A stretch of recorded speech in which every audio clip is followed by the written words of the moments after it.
Hello and welcome. Today we're going to talk about how to become a winning poker player. And that is what we're all about at Transform My Poker. We're about finding people like you who can probably improve at certain aspects of their game and showing you the roadmap for how to get from where you are now to where you want to be. So I thought we'd start by listing 6 features of winning players, so we have an idea of what we're aiming for. Okay, and this forms a really nice checklist for you. You can look down this list of 6 features of winning players, and you can think about which of these is strong for you and which of them are weak. And it's the ones that are weaker that you want to be focused on working towards solutions for, right? Because that's where you're going to make your big gains. And it might be a different one for different people.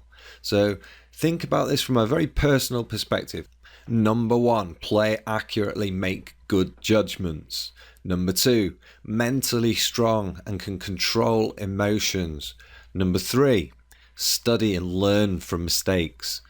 Number 4, open to new ideas, flexible. Number 5, patient, disciplined, focused.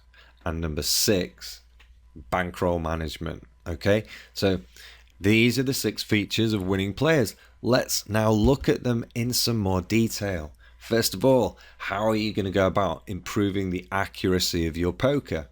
Well, this is a long goal. You're going to need some experience, so I recommend getting some playtime, study, make sure you're using appropriate software tools, applications, drills to help you with your study. You need the ability to learn, so try setting yourself some goals. Think about what changes you want to make to your game and set some objectives to help you achieve those goals. Finally, strong decision making. Now, this is something that some people think that we're just born with. And, to some extent that might be true. But we all have the ability to improve our thought processes through a poker hand. And that's going to make far more of a difference than whatever abilities we're born with. Okay, so what I'm talking about is having a drill that you're going through each decision, thinking about, what position you're sat in, what are the stack sizes, what's the type of opponent you're facing. And this type of thought process can only be achieved by working on it. And you know what? It doesn't take that much effort. Sure, it's going to take a few weeks' work, right? But you've got then a lifetime of mastered skill that you can implement at the poker table. It's really going to make a big difference. So I strongly recommend that you think about how you can improve your approach to thinking through a poker hand, a poker decision. Now, if you want to hear more about all of this, then please like this video and hit subscribe so you'll get notifications when new content is out. It's a win-win situation. Help us to help you. Now, next on the list is being mentally strong and able to control our emotions. Okay, I'm not going to go into loads of depth here because this is a big topic, but I've got listed breathing, meditation techniques, very, very useful, have really transformed some players' ability to concentrate. Live in the moment. Again, this is very much linked with meditation, but the ability to stop thinking about the past and the future, but to just live in the very moment. It makes you better at making decisions in that moment. Pay attention to environment, health and nutrition. So all very obvious things, but what environment are you playing poker in? And make sure you are alert and well fed, etc. And then the final point there, so play to a timetable. Make sure you understand when you're going to play poker and when you're going to do other things with your life. But understand how poker fits into the broader picture. Okay, next on our list for winning poker players is that they tend to study and learn from their mistakes. Okay, so make sure you have study tools available, appropriate ones, and make sure that you do timetable in some study time. Ideally, what we're talking about here is learning to a plan. So we understand how much time we're putting into certain study activities, and we're working towards certain goals, right? That's how you improve quicker. So there's a few tips on that. And then the next one, open to new ideas, flexibility. So this is a mindset thing. We need to ensure that we're not closed off, because quite often what happens is people want to improve at poker, but they already have bad habits forged, and it's difficult to allow themselves to make changes, right? So sometimes there's ego involved in this. And so I advise you not to let that become a barrier. Yeah, be really open and vulnerable to making changes.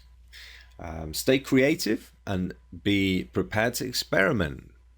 A lot can be achieved and learned by doing different things. Try and keep the experiments logical, but you will learn through mistakes, and that is absolutely fine. Yeah, don't be afraid of making mistakes. And the final point that I make here is one which just gets missed otherwise, and that is to listen. So listen not just to people who have something to offer, but also listen at the poker table. Listen to your opponents and the information they are giving you in the language of poker. So the bets, the body movements, everything that goes into the information that they are giving to you, listen to it, because that's an important skill for a poker player. Okay, so item number 5 on our list, patient, focused, disciplined. How do you rate yourself? I think that's an important question. How do you rate yourself? Are there improvements you can make? If so, I would recommend practicing deep poker analysis. And by that, what I mean is, so taking a hand, it could be a hand you've played live, it could be a hand you've played online. It doesn't matter. It's helpful if it's online because you can get the software tools out and do some really deep analysis using tools, but you can do it with just your mind as well.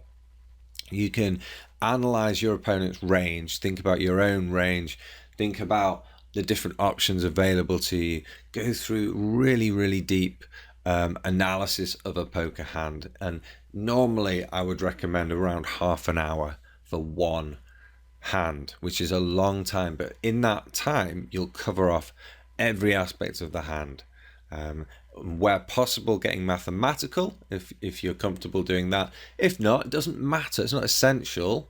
Yeah, you can still do this without getting bogged down in the precise mathematics, but if you want to do it mathematically, I think that's fantastic.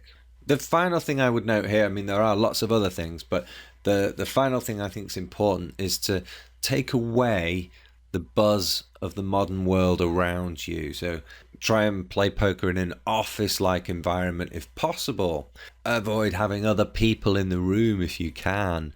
Yeah, you don't really want phones ringing and internet distractions or televisions on, right? So just be sensible about taking away distractions, because I think a lot of people make this very simple mistake. Good. Finally on our list is bankroll management. I think we all know that this is a vital factor for a winning poker player. We can't be playing the wrong stakes. We can't be playing against opponents that are on average better than us. We must have a game plan and be sticking to that game plan.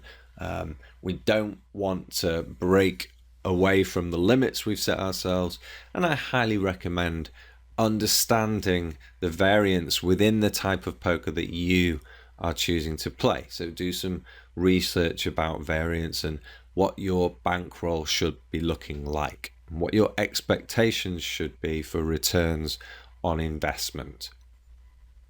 Okay, so that was the 6 shortcuts for becoming a winning poker player. And if you enjoyed this and you want more detail, then we do have more content available, a lot more content. There's free training available specifically if you click the link below this video, but there's a ton more at Transform My Poker. My name's Ben Hales. Thank you very much for listening.